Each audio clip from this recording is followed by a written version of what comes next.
예, 안녕하십니까. 하나님은 우리를 부르시고 우리를 만들어 가시는 분이십니다. 전능하신 하나님께서 우리를 부르신다는 것은 가장 큰 은혜요 축복임을 볼 수가 있습니다. 영국의 그 목사이자 선교사고 또 학자였던 요한 웨슬레는 말했습니다. 모든 것 중에도 가장 좋은 것은 하나님이 우리와 함께하는 것이다 그랬습니다. 우리가 받은 모든 축복 중에 은혜 중에도 가장 좋은 것은 사실은 하나님이 우리와 함께 하시는 것입니다. 자, 하나님은 그런데 우리를 부르시고 우리와 함께 하시면서 우리를 만들어 가시는 분이신 것입니다.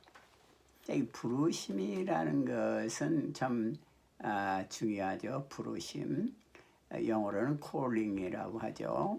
또 소명이라고도 하고 사명이라고도 하는데 이것은 히브리 말로 카라라고 말하고 헬라어로는 클레오 이런 단어를 사용합니다. 자, 하나님이 사람을 불러서 하나님의 자녀를 삼으시고 하나님이 일에 참여하게 하시는 것입니다. 하나님이 인간을 구원하였습니다. 어둠 속에서 방어된 인간을 구원하셔서 하나님의 자녀로 삼으시고 하나님의 아들, 딸로서 사용하시는 것입니다. 또 때로는 특별한 사명을 부여하시는 것입니다. 우리가 구약 성경에 보면은 하나님은 아브라함을 불렀습니다. 갈대 우르에서 우상을 섬기던 아브라함을 불렀습니다. 아브라함아, 너는 내가 장차 지시할 땅으로 가라. 그렇게 하나님은 불렀습니다. 그래서 아브라함은 75살이었지만은 순종하고 또 사라 그 아내는 65살이었는데 하나님의 말씀을 따라서 하나님이 유업으로 줄 땅에 나아갔던 것입니다. 그러나 하나님은 아브라함에게 처음부터 정확한 땅을 지시하지는 않았습니다. 단지 중요한 것은 아브라함을 부르시고 너는 내가 지시할 땅으로 가라 이렇게 말했습니다. 우리의 삶의 여정은 사실은 이 세상에서 어떤 규격화된 것이 아닌 것입니다. 우리는 주님의 나라 천국에 이를 때까지 끊임없이 주님을 따라가는 지시할 땅을 향해서 가는 그런 삶인 것입니다. 자, 아브라함은 하나님께 부름을 받고 갈 바를 알지 못하고 나갔다고 했습니다. 자, 히브리서 11장 8절에 보면은 믿음으로 아브라함은 부르심을 받았을 때 순종하여 장래 유업으로 받을 땅에 나아갈새 갈 바를 알지 못하고 나갔으며, 자, 갈 장소를 알지 못하고 그저 하나님을 따라서 나갔다는 겁니다. 또 우리가 신약 성경에 보면은 우리 예수님께서는 베드로와 그의 동생이었던 안드레가 갈릴리 바닷가에서 그물을 수리하고 있는데 그 옆을 지나가게 되었습니다. 우리 예수님께서는 베드로와 안드레에게 너희는 나를 따르라 그랬습니다. 그리고 내가 너희를 사람 낚는 어부가 되게 하리라 이렇게 말했습니다. 그래서 베드로와 그 안드레는 지금 생활의 가장 중요한 수단인 고기를 잡는 그 그물을 수리하고 있었는데 우리 예수님의 음성을 듣고 그 예수님을 따라갔던 것입니다. 그런데 사실은 하나님을 따라간다는 것은 인간의 자의적인 의지로만 되는 것은 아닙니다. 우리가 바울이라는 사람을 알고 있는데 바울은 하나님을 거역하던 사람이었습니다. 또 하나님을 예수님을 믿는 사람들을 핍박하기 위해서 다메섹으로 가고 있었습니다. 그런데 예수님께서 다메섹으로 가는 도중에 바울에게 나타나서 너를 내가 이방의 빛으로 사용하겠다 이렇게 부르심을 준 것입니다. 그런데 사실은 이 바울이 하나님의 일꾼이 되고 부르심을 받은 것은 이미 바울이 그 어머니의 태중에 있을 때부터 이미 결정되었던 사실인 것을 우리가 볼 수가 있습니다. 자, 성경 갈라디아서 1장 15절에 보면은 그러나 내 어머니의 태로부터 나를 택정하시고 그의 은혜로 나를 부르시니가. 이미 바울을 하나님이 택하시고 때가 되자 부른 것입니다. 그래서 우리가 인간의 열심이나 의지로 무엇을 하는 것 같이 생각이 되지만은 사실은 하나님의 은혜요, 하나님의 계획 가운데 우리의 삶이 있는 것을 보는 것입니다. 자, 오늘 본문 말씀에 보면 디모데전서 1장 1절인데 우리 구주 하나님과 우리의 소망이신 그리스도 예수의 명령을 따라 그리스도 예수의 사도된 바울이 사도가 된 것은 구주 하나님과 소망이 되신 예수 그리스도의 명령을 따라 되었다 이겁니다. 예수님의 그 인도와 안내를 따라서 택정함을 입어서 바울이 사도가 되었다 이겁니다. 그래서 하나님은 바울을 부르시고 바울을 만드셔서 하나님의 일꾼으로 만든 것을 볼 수가 있습니다. 우리의 삶도 누구나 다 마찬가지인 것입니다. 바울은 하나의 모델일 뿐이죠. 우리도 하나님이 이미 정하시고 우리를 부르시고 하나님의 일꾼으로 지금도 만들어가고 계시는 것을 우리가 볼 수가 있습니다. 하나님은 우리를 부르시고 우리를 만들어 가시는 분이십니다. 자, 이 하나님께서 지금 현재 구체적으로 우리의 삶 가운데 그러면 어떻게 일하고 계십니까? 먼저 첫 번째로 우리를 부르시고 만들어 가시는 하나님께서는 성령님을 통해서 번성함과 소성함을 주십니다. 자, 에스겔서 47장 9절에 보면은 이 강물이 흐르는 곳마다 번성하는 모든 생물이 살고 또 고기가 심히 많으리니 이 물이 흘러 들어가므로 바닷물이 소성함을 얻겠고 이 강이 흐르는 각처의 모든 것이 살 것이며. 에스겔 선지자는 바벨론의 포로로 잡혀갔는데 강가에서 하나님이 주신 놀라운 그러한 환상을 봤습니다. 강물이 성전에서 흘러나오고 있는데 그 강물이 흐르는 곳마다 많은 고기들과 식물들과 번성하는 생물이 살았고 또 썩은 바닷물이 달아나고 소성함을 얻는 것을 보았습니다. 자, 이 하나님의 이 강물, 에스겔 선지자가 봤던 강물은 무엇을 뜻한다고 생각합니까? 이것은 바로 예수 그리스도의 복음이고 바로 이것은 그 성령님의 강물인 것입니다. 성령의 강물이 흐르는 곳에는 먼저 번성함이 있습니다. 이 강물이 흐르는 곳마다 번성하는 모든 생물이 살고 고기가 또 심히 많으니 그렇습니다. 성령님이 임할 때 그곳에는 번성함이 있습니다. 우리 아브라함을 볼 때 아브라함이 이제 가나안 땅에 들어가서 하나님의 놀라운 축복을 받았고 너무나 양떼와 소떼가 많아서 조카 롯과 함께 그 지낼 수가 없을 정도로 많은 축복을 받았습니다.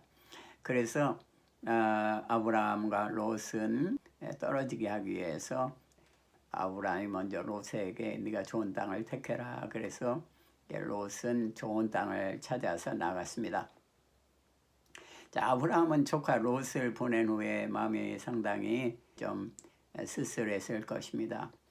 그런데 그때 하나님이 성령님이 충만히 임하시면서 하나님이 아브라함에게 말했습니다. 아브라함아, 너는 눈을 들어서 동서남북을 바라봐라. 보이는 모든 땅을 내가 너에게 주겠다 그랬습니다. 그러니까 보이는 모든 땅을 준다. 이것은 하나님이 아브라함에게 약속하시는 것입니다. 자, 하나님은 우리에게 지금도 이 놀라운 비전을 주시면서 우리의 삶을 인도하십니다. 우리가 눈을 들어서 동서남북을 바라볼 때 우리의 영 안에, 우리의 생각 안에, 우리의 시계 안에 들어오는 모든 것을 하나님은 주신다고 말씀하고 있는 것입니다.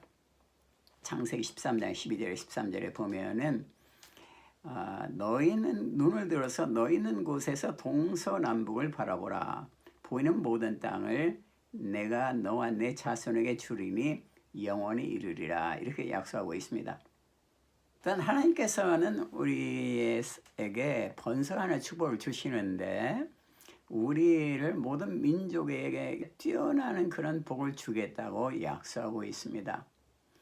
그래서 하나님의 인도, 성령의 인도를 따라갈 때 우리는 모든 민족에 뛰어나는 복을 받게 되는 것입니다. 자, 신명기시 28장 1절에 보면은 내가 내 하나님 여호와의 말씀을 삼가 듣고 내가 오늘날 내게 명하는 그 모든 명령을 지켜 행하면 네 하나님 여호와께서 너를 세계 모든 민족 위에 뛰어나게 하실 것이라. 여기서 중요한 것은 내가 오늘날 내게 명하는 그 모든 명령.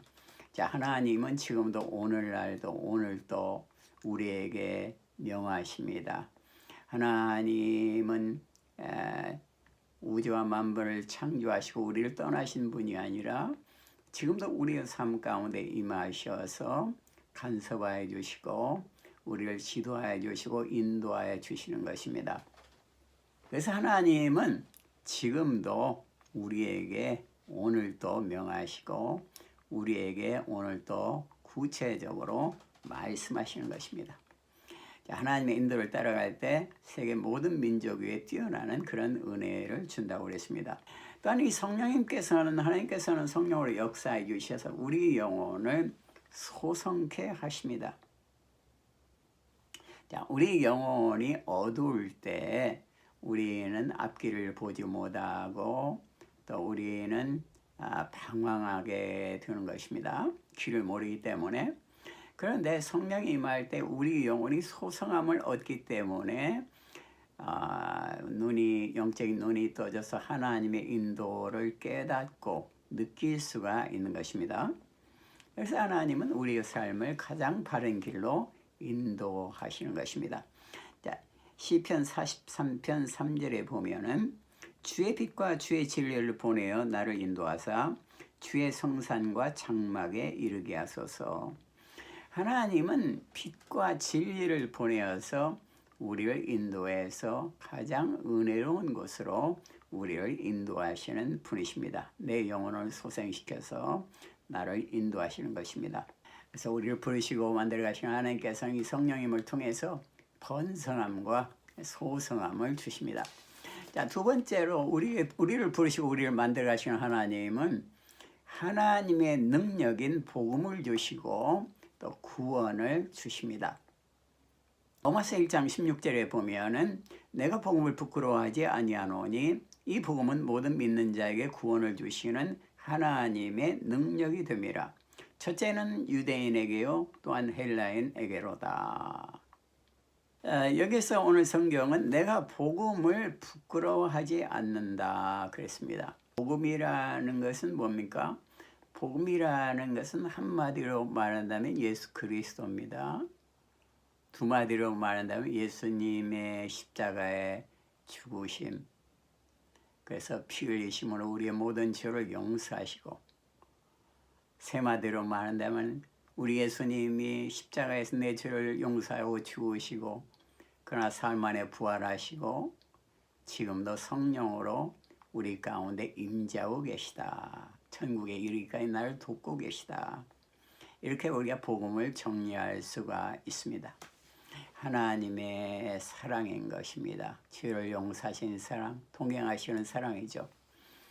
그런데 우리는 때로는 이 복음을 부끄러워할 때도 많습니다. 사도 바울도 당시에 세계 가장 강력한 제국이었던 로마에 가고 또 당시에 그 철학의 본고장이었던 그러한 그리스에 가서 아테네나 이런 곳에 가서 복음을 전할 때 그들이 나를 어떻게 생각할까? 또 내가 전하는 복음이 저들이 진짜 이해를 할까 이렇게 생각하면서 의문을 가졌을 것입니다. 그러면서 내가 복음을 꼭 전해야 되나 이렇게 부끄럽게 생각할 수도 있었을 것입니다. 그러나 바울의 깨달음은 내가 복음을 부끄러워하지 아니하노니, 그 이유가 있는데, 복음은 모든 믿는 자에게 구원을 주시는 하나님의 능력이기 때문이다 그랬습니다. 그것의 능력은 유대인뿐만 아니라 헬라인에게도 능력이 된다 이겁니다. 여기서 중요한 것은 복음이라는 것은 하나님의 능력이라 이겁니다. 우리는 능력을 받기를 원하고 능력 있는 삶을 원합니다. 그런데 사실은 복음이 하나님의 능력입니다. 하나님의 능력을 받은 사람처럼 강한 사람이 있을 수는 없는 것입니다. 그런데 하나님의 능력은 어떤 불같은 힘이 내려온 것이 아니라 바로 복음은, 예수 그리스도의 복음은 하나님의 능력인 것입니다. 예수 그리스도의 복음을 전할 때 우리는 하나님의 능력이 임하고, 예수 그리스도의 복음은 바로 성령의 팔에 붙들려서 강한 힘을 나타내는 성령의 검이 되는 것입니다. 복음은 하나님의 능력입니다. 그것은 유대인뿐만 아니라 헬라인에게도 마찬가지인 것입니다. 그러므로 바울은 내가 복음을 부끄러워하지 않는다, 내가 담대히 복음을 전하겠다, 이렇게 그는 깨닫고 전하게 되었던 것입니다.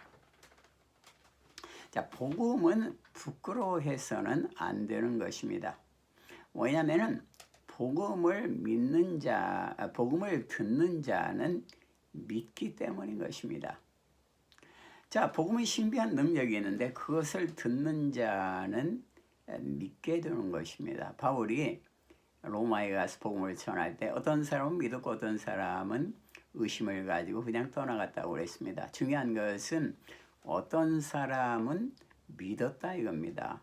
하나님의 택한 사람들은 복음을 들을 때 믿게 되는 것입니다. 로마 10장 14절에 보면은 그런즉 저희가 믿지 아니하는 일을 어찌 부르리요, 듣지도 못한 일을 어찌 믿으리요, 전파하는 자가 없이 어찌 들으리요. 여기서 듣지도 못한 일을 어찌 믿으리요, 복음을 들을 때 믿음이 생기는 것입니다. 그러니까 우리는 복음을 전해야 되는 것입니다. 듣지 않으면 믿음을 가질 수 없기 때문에 그렇죠. 복음을 부끄러워하지 아니해야 되는데, 복음이라는 것은 나의 능력에 관계없이 복음 자체가 능력이 있기 때문인 것입니다. 그리고 성령님께서는 구체적으로 우리가 복음을 전할 대상을 알려주시고, 복음을 전해야 할 곳을 알려주시고, 또 복음을 전하려 할 때 우리에게 강한 그 말씀도 주시기 때문인 것입니다. 성경에 보면은 예레미야가 하나님 예레미야를 불렀을 때 예레미야가 대답했으며, 하나님 나는 아이여서 말을 제대로 못합니다. 그리고 어디로 갈지도 모르고 또 지식이 많지도 못합니다. 이렇게 대답을 했습니다. 그런데 하나님께서는 예레미야에게 너는 아이라고 하지 말라, 내가 너를 어디든지 보낼 터인데 보내면 가고, 또 보내어서 가면은 내가 뭐를 말을 할 텐데 그것을 말하라 그랬습니다. 예레미야서 1장 7절에 보면은 여호와께서 내게 이르시되 너는 아이라 하지 말고 내가 너를 누구에게 보내더니 너는 가며 내가 내게 무엇을 명하든지 너는 말할지니라 그랬습니다. 복음이라는 것은 구원의 능력이 있는데, 이 구원의 능력은 먼저 우리의 죄를 용서하는 능력입니다. 복음을 전하는 자를 하나님은 먼저 예수 그리스도의 피로서 정결케 하시는 것입니다. 사실 우리는 예수를 믿는 자는 이미 모든 죄가 영원히 완전하게 용서를 받았습니다. 이사야가 하나님을 만났을 때 나는 화로다. 이 죄 많은 내가 하나님을 만났도다. 이렇게 고백을 했습니다.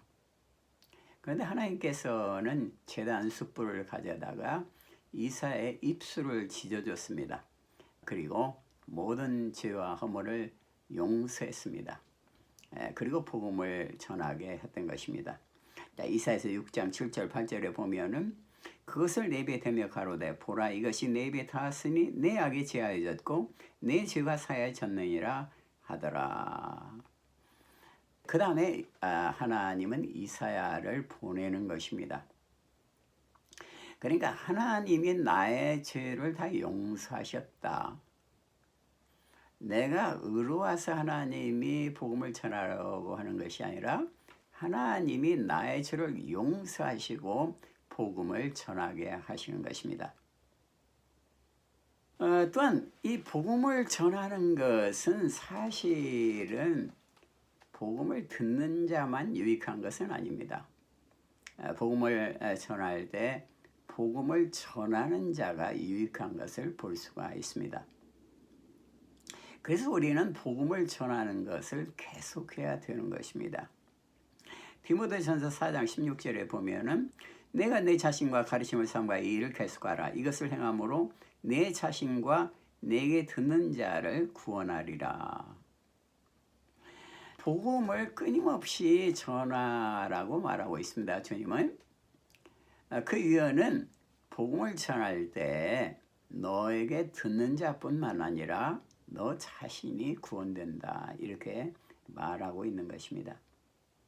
하나님께서는 지금 현재에도 구체적으로 우리의 삶 가운데서 사명을 주시고 우리를 부르시고 우리를 만들어 가십니다. 기도하겠습니다. 하나님 감사합니다. 우리를 부르시고 우리를 만들어 가시는 특별히 하나님의 나라를 위해서 우리를 쓰시는 주님의 사랑에 감사를 드립니다.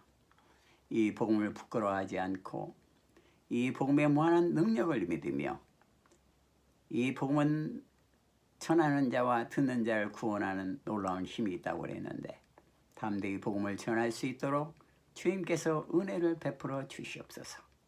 예수님 이름으로 기도드립니다. 아멘. 감사합니다. 할렐루야.